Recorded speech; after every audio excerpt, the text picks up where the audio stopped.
ऐसे सवालों को निजात के लिए यहाँ रामबाण इलाज है। यहाँ से सवाल परीक्षा में रहेगा, इसकी आप एकदम तय कर लीजिएगा। जैसे वायु में प्रकाश की, वायु में अपवर्तनांक, हवा में हवा का अपवर्तनांक कितना होता है? निर्वात से जब हवा में आता है ना, निर्वात से हवा में, तब हवा का मतलब हम बोलेंगे कि वायु का अपवर्तनांक बताइए कितना होगा। वायु के अपवर्तनांक कहने का मतलब बताइए क्या होगा, है कि नहीं? तो वायु के अपवर्तनांक का मतलब कहने का मतलब क्या है कि निर्वात से जब प्रकाश हवा में आएगा तो इन दोनों के चालों का जो अनुपात होगा वही क्या होगा? 1.0003 होगा। तो वायु का अपवर्तनांक 1.0003, 1.0003। बर्फ का 1.31, 1.31, पानी का 1.33, 1.33, बोलिए। हाँ, 1. एल्कोहल का 1.36, 1. चलिए, किरोसिन तेल का, मटिया तेल 1.44, 1. कुछ दिन पहले 44 रुपये में बेचाता था ही किरोसिन तेल, 44 रुपये किलो था, पता करिएगा, लीटर था, ठीक है।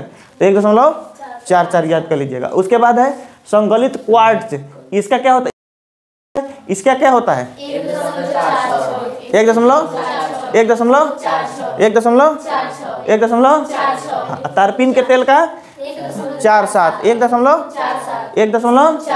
बेंजीन का 1.50, 1. काउंट कांच का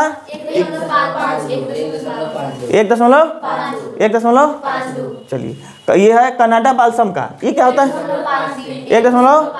1. चलिए, खनिज नमक 5.4, 1. Carbon disulphide 1. सघन फ्लिंट कांच 6.5, 1. चलिए, रूबी मानिक के पहना जाता है उंगली में अंगूठी, पत्थर होता है एक प्रकार का, उसका क्या होता है? 1.71, नीलम का, नीलम भी अंगूठी होता है 1.77, 1.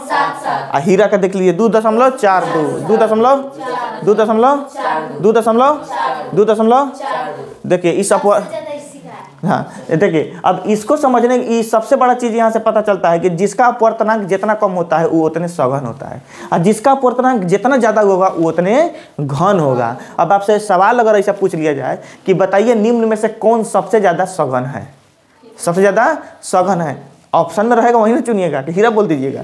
अब तब ऑप्शन में मानते हैं कि दे दे यहाँ पर रूबी, नीलम, काउन कांच, बेंजीन, तो क्या बताइएगा? नीलम बताइएगा। जिसका जितना ज़्यादा अपवर्तनांक होगा उसकी सघनता उतनी ही ज़्यादा होगी। इसी से पता चलता है कि बर्फ़ से जल का सघनता ज़्यादा होता है, यानी बर्फ़ के कण से जल ज़्यादा घनत्व होता है। ये मत समझिएगा जो ठोस है तो ओकर कण ज़्यादा घन होगा, नहीं, बर्फ़ के का जो कण होता है जल के कण से कम घन होता है, ठीक है, इस बात का ध्यान रखिएगा।